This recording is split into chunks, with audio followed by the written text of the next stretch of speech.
চলে এলাম আমি সুতপা মধ্যবিত্ত ঘরে সাধারণ রান্না নিয়ে। তা দেখো কড়াই বসিয়ে দিয়েছি, কড়াইতে গরম হয়ে গেছে, দিয়ে দেবো সর্ষের তেল। দেখো তেল গরম হয়ে দিয়ে দেবো শুকনো লঙ্কা আর কালো জিরে। দেখো এবার দিয়ে দেবো পেঁয়াজ। পেঁয়াজটা একটু লাল লাল করে ভেজে নেবো। দেখো পেঁয়াজটা লাল লাল হয়ে গেছে, রসুন খেতে করে আমি দিয়ে দিয়েছি এর মধ্যে। এবার রসুনটা একটু ভালো করে ভেজে নেবো। তারপরে আলু কেটে রেখেছি ডুমো পেঁয়াজ, আলুটা আমি ভালো করে এবার ভেজে নেবো মধ্যে করে। আর একটু ভেজে নিই ভালো করে, একটু পরিমাণ মতো লবণ দিয়ে দেবো, তাহলে আলুটা ভালো করে সিদ্ধ হয়ে যাবে তাড়াতাড়ি। আমার এই ভালো রান্না করলে কেমন লাগে অবশ্যই কমেন্ট করে বলো। মধ্যবিত্ত ঘরে মধ্যবিত্ত রান্না। যেমন কাঁচা লঙ্কা টমেটোটাকে দিয়ে দেবো। আমরা তো ঝাল খেতে ভালোবাসি, তাই একটু লঙ্কা দিয়ে চলে তোমাদের মন মতো করে লঙ্কা দিয়ে ভালো করে ভেজে নেবো। মশলাটা আমার কষানো হয়ে গেছে, টমেটো গলে গেছে। এবার আমি একটু মশলা করে নেবো।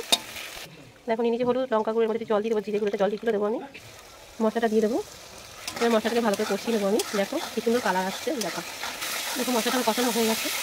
এবার দিয়ে দেবো ঝিঙেগুলো, ভালো করে ঝিঙেটা ভেজে নেবো, মশলার সাথে কষিয়ে নেবো। দেখো ঝিঙেটা আমার কষানো হয়ে গেছে। এবার এর মধ্যে জল দিয়ে দেবো পরিমাণ মতো। ঝিঙে দিতে জল দিতে হবে, তাই অল্প করে জল দিয়ে দিলাম। দেখো দেখো ঢাকা দিয়ে দেবো আমি। এবার ঢাকনাটা খুলে দুটো আলু ঢেলে দেবো। দেখো হয়ে গেছে তরকারি, নামিয়ে নেবো। দেখো নামিয়ে নিচ্ছি। কেমন হয়েছে বলো, আর লাইক শেয়ার কমেন্ট সাবস্ক্রাইব পাশে থাকা সুস্থ ভালো টাটা।